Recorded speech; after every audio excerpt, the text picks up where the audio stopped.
Manchester City are being sold a €15 million mystery signing as a so-called right-footed Cole Palmer, while the real Cole Palmer is busy telling Manchester United to calm down. Manchester United, meanwhile, are heading to Chelsea with only one fit senior center back in the traveling squad. That is not a normal news cycle. That is football trying to control the mood before the matches, expose what is actually solid and what is just expensive theater. Back with you on Just Soccer, and the first headline is already doing too much. Manchester City have a €15 million rumor flying around, but the comparison is clearer than the actual facts. We start with a transfer line built to spread faster than the evidence behind it. Manchester City €15 million, and a player described through someone else's talent rather than his own identity. Man City reportedly agree a €15 million deal for a right-footed Cole Palmer type. Calling somebody a right-footed Cole Palmer is not proper clarity. It is marketing with a scouting badge pinned on top. That does not make the report false, but it does mean the comparison is carrying far more weight than the verified information. The claim being circulated is simple enough. Manchester City reportedly agreed a €15 million deal for a player described as a right-footed Cole Palmer type. What the provided evidence does not do is confirm who that player is or which club he is coming from. That matters. Without those basics, supporters are being asked to react to a silhouette and a flattering label rather than a properly grounded transfer story. There is still something interesting in the way the rumor is packaged. Manchester City are one of the clubs most associated with role-specific recruitment, so the comparison instantly nudges people toward a certain picture: technical security, composure in tight spaces, and an attacker who can operate between lines without panicking when the pitch gets crowded. Fine. But Cole Palmer is not a template you print out from a tactics website. His rhythm, decision-making, and timing are part of why he became Cole Palmer in the first place, which is exactly why this kind of comparison can become nonsense very quickly. Fan reaction being mixed makes perfect sense. One group hears Manchester City, a manageable fee, and a high-end profile comparison, and starts imagining another smart attacking piece being added to the machine. Another group hears the same headline and thinks, hang on, are we discussing a real player or a sales pitch? At this stage, that skepticism is healthy. There is no verified player identity in the evidence supplied, no confirmed club, and no basis for pretending this has already moved into official announcement territory. From transfer branding to managerial framing, Liverpool are trying to turn a European disappointment into a domestic advantage, and Arne Slot is leaning into the idea that fewer midweeks can still produce something useful. Arne Slot: Liverpool can use an early UCL exit to help their Premier League push. This is the sort of quote that sounds sensible because it contains some truth and some self-protection at the same time. Fresh legs help, yes, but fresh legs do not collect points by themselves. The reporting presents Slot's point clearly. Liverpool's early Champions League exit could help their push to qualify again next season through the Premier League. That is the story. It is not a confirmed tactical overhaul, and it is not proof that Liverpool have suddenly discovered a cleaner route through the run-in. It is a manager arguing that a bad outcome can still be used in service of another objective. There is real logic in that. Fewer high-level midweek matches can mean more recovery time, less forced rotation, and more work on the training ground. Supporters who buy the fresh legs argument are not being naive. The problem is that football rarely rewards spare energy unless it becomes sharper decision-making on the pitch. If Liverpool use that extra time to tighten their structure, manage intensity better, and avoid the sort of sloppy passages that make title pushes wobble, then the quote will look pragmatic. If not, it will sound like disappointment wrapped in neat language. That is why supporters want more than philosophy here. They want selection choices that make sense, performances that look more controlled, and evidence that the team has actually learned something from the European exit. Slot may be right that the schedule can now work in Liverpool's favor. He has not yet proved that it will. Liverpool are talking about opportunity. Manchester United are dealing with survival math. Going to Chelsea with only one fit senior center back in the traveling squad is not a tactical wrinkle. It is a structural headache. Man United facing defensive crisis ahead of Chelsea trip with only one fit senior center back in traveling squad. Every injury crisis begins as bad luck, but repeated emergency defending eventually drags planning into the argument. Chelsea will not care how unfair Manchester United's situation feels. They will attack whatever looks fragile. The key fact from the report is blunt. Manchester United have only one fit senior center back in the traveling squad ahead of the Chelsea match. That is the verified core of it. What we do not have from the supplied material is a complete medical picture, tidy diagnoses, or confirmed return dates that suddenly make the whole issue feel manageable. So the honest version stays where it should. This is a serious availability problem before a major Premier League fixture. A shortage like that changes more than one position on a team sheet. Center back partnerships are about spacing, trust, communication, and the small habits that stop chaos before it starts. Once that stability goes, the rest of the side feels it. Midfielders drop earlier than they want to, fullbacks become less adventurous, distances open up, then the whole shape starts looking like a team trying to remember its lines during a live performance. Supporters are right to worry because the danger is not only this one trip to Chelsea. The broader concern is what this says about Manchester United's margin for error. A side that looks one injury away from improvisation at the back is not merely unlucky. It is vulnerable, and opponents in this league are far too ruthless to ignore that. That brings us to one of the easiest rumor formulas in football. Add a star player, a huge fee, and financial fair play pressure, and suddenly the internet starts behaving like an auction is already underway. Tonali exit Euro 115-meter FFP story not verified from provided evidence. This story sounds believable because it arrives preloaded with drama, not because the supplied evidence actually proves it. Once a giant number starts bouncing around online, people begin treating a guess like it came from a boardroom presentation. The supplied evidence does not support the original details here. It does not mention Sandro Tonali in the claimed context, it does not provide Newcastle confirmation around the rumor, and it does not verify the $115 million valuation or the financial fair play angle attached to it. That is not a small missing piece. That is the whole floor of the story missing. Stories like this travel because they fit the anxiety supporters already carry. Newcastle fans know modern squad building has to wrestle with financial rules, and that makes any expensive exit rumor feel emotionally plausible. But plausible is not the same thing as verified. If the evidence shown does not actually contain Tonali, Newcastle, or the supposed valuation logic, then repeating the claim as if it is settled reality is just rumor laundering with a straight face. Could stronger reporting emerge elsewhere? Of course. Football changes fast, and fresh sourcing can rescue or reshape a story. Right now, though, the disciplined reading is very simple. There is no verified $115 million price point in the material provided, no confirmed financial fair play squeeze forcing the issue, and no basis for acting like Tonali's future has already been turned into an accounting exercise. Uncertainty stays with us here, only this time it comes wrapped in familiar emotion. Marcus Rashford and Manchester United can still be mentioned in the same future tense, which is exactly the kind of line that keeps an argument alive all summer. Carrick leaves open the possibility of Rashford returning to Manchester United. No decision has been made sounds calm, but in football it often means the hard call has simply been postponed. Leaving the door open helps everybody politically, even if it tells supporters almost nothing concrete. Michael Carrick has said there has been no decision made on Rashford's Manchester United future, and additional reporting says the door is not completely closed on him playing for Manchester United again. That is the important distinction. This is not confirmation that he is returning, and it is not confirmation that a permanent split is coming. It is the sort of carefully worded middle ground football uses when nobody wants to lose leverage too early. That wording suits all parties for now. The player keeps options alive, the club avoids sounding final before the wider summer picture is settled. Supporters, meanwhile, are left to continue the debate they were probably going to have anyway. Should Rashford still be part of the next Manchester United rebuild? Is this a football decision, an emotional one, or an awkward mixture of both? That is where the real tension sits. Sentiment cannot be the deciding factor, tempting as it is. Rashford at his best gives a team pace, directness, and the ability to punish open space in a hurry. Rashford in poor form can make an attack feel heavy and uncertain. So the next move should not be based on what he once represented. It has to be based on whether Manchester United still believe he fits what they are trying to become. Now to one of the cleaner lines in the entire cycle. While the rumor machine keeps doing cartwheels, Cole Palmer has offered the sort of answer that usually gets ignored because it is too direct for gossip season.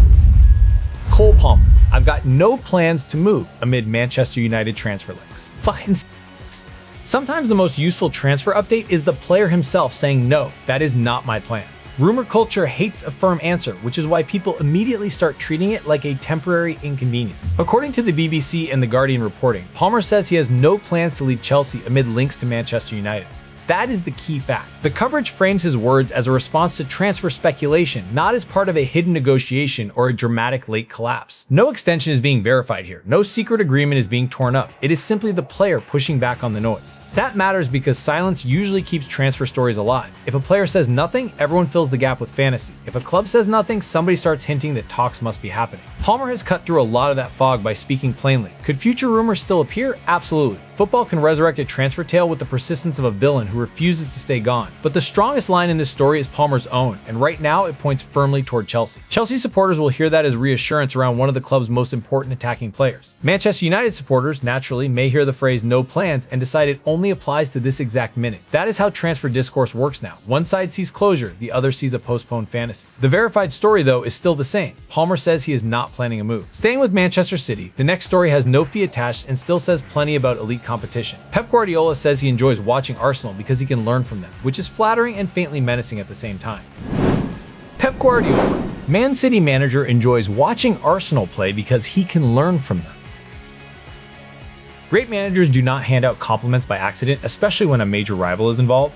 When Guardiola says he can learn from Arsenal, he is praising them and studying them in the same breath. The reported substance is straightforward. Guardiola says he enjoys watching Arsenal play because he can learn a lot from them. The evidence supports the quote's gist, and there is no need to bolt imaginary transfer meaning onto it. This is a mindset story. It is about respect, rivalry, and the way elite coaches talk when another team has become impossible to dismiss. That line lands because of who Guardiola is. For years, he has occupied the role of the coach others copy, chase, and obsess over.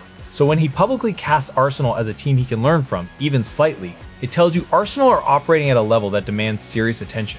Supporters read psychological games into comments like this because football has trained them to. To be fair, they are often onto something. Praise can be sincere and strategic at the same time. There is also a practical edge hidden inside the compliment. Learning from a rival is not soft admiration. It is elite surveillance with better manners. If Guardiola sees patterns in Arsenal that are worth borrowing, then Arsenal should enjoy the respect while also recognizing the threat inside it. Pep rarely studies a good idea just to admire it from a distance, and because football content never met a recyclable quote it did not like, there is another Palmer headline making the rounds. Same general message, shinier racket. Cole Palmer Chelsea shuts down Manchester United transfer rumors. This is what happens when one clear player comment gets stretched across multiple stories with slightly different drama settings. The danger is not total falsehood here, it is inflation. The footballtransfers.com snippet presents a Chelsea item claiming Palmer has shut down Manchester United transfer rumors. In broad terms, that matches the stronger reporting around his no plans to move comments. What it does not provide is any extra confirmed detail on fees, contract talks, or hidden negotiations that make this feel like a major new development. So the value of this item is mostly as reinforcement rather than revelation. Palmer is signaling that he is not looking to leave Chelsea. That is the substance. Everything else is presentation. Football media does this all the time. One legitimate quote appears, and within hours it has been sliced into several headlines, each trying to look like the freshest version of the same point. If you are sorting stories by weight, the player-linked mainstream reports still carry the real authority. This rumor rebuttal version is not meaningless, but it is also not the breakthrough its packaging wants you to believe. The headline is working harder than the information. Now we move from inflated packaging to a much more basic problem: missing support. Roberto De Zerbi, Tottenham Hotspur, future talk, board tension, relegation. It sounds dramatic. The supplied evidence does not back it. Roberto De Zerbi says his Spurs' future depends on the relationship with the board, not relegation. Not every spicy manager quote survives contact with the actual sourcing. When the evidence points to a different story entirely, the correct response is not creativity, it is restraint. The provided Sky Sports evidence is not about Roberto De Zerbi and Tottenham Hotspur at all. It covers Frank Lampard and Coventry promotion. That means the original claim about De Zerbi saying his Spurs' future depends on his relationship with the board, not relegation, cannot be verified from the material supplied here. Once that is true, the rest of the conversation has to slow down immediately. This is a classic football rumor setup. Take a high-profile coach, place him near a club where boardroom anxiety already exists, add a line about long-term future, and people will fill in the rest themselves. Tottenham Hotspur supporters debating internal instability are not imagining the pressures around a modern Premier League project. But there is a difference between a believable atmosphere and a verified quote. One is context, the other is evidence. So the disciplined position is the only defensible one. There is no confirmation here of a contract turning point, no supported basis for treating the board relationship line as real, and no reason to present the claim as established fact. Until proper evidence appears, this belongs in the unverified drawer. After all that caution tape, here is a story that actually earns some emotion. Coventry City are back in the Premier League after 25 years, and that is the kind of fact supporters can feel in their bones. Frank Lampard, Coventry returned to the Premier League after 25 years.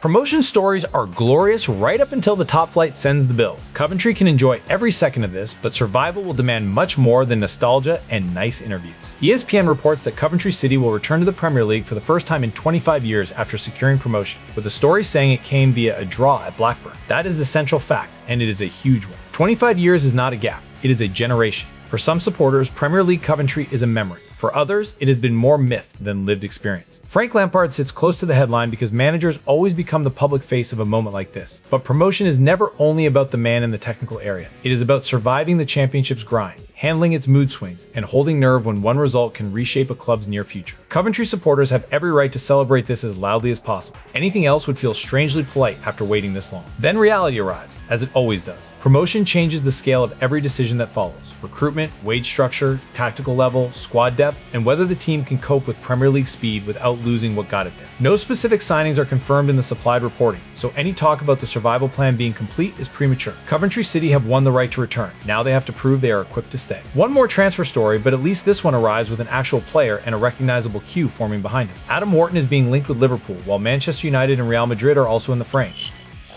Transfer rumors news: Liverpool eye Wharton amid Man United, Real Madrid interest.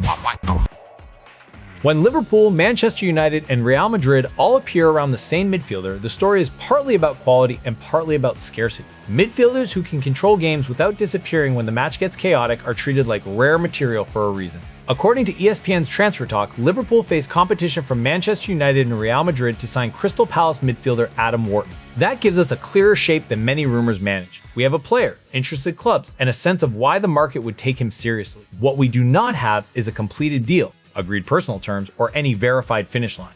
The attraction is easy to understand.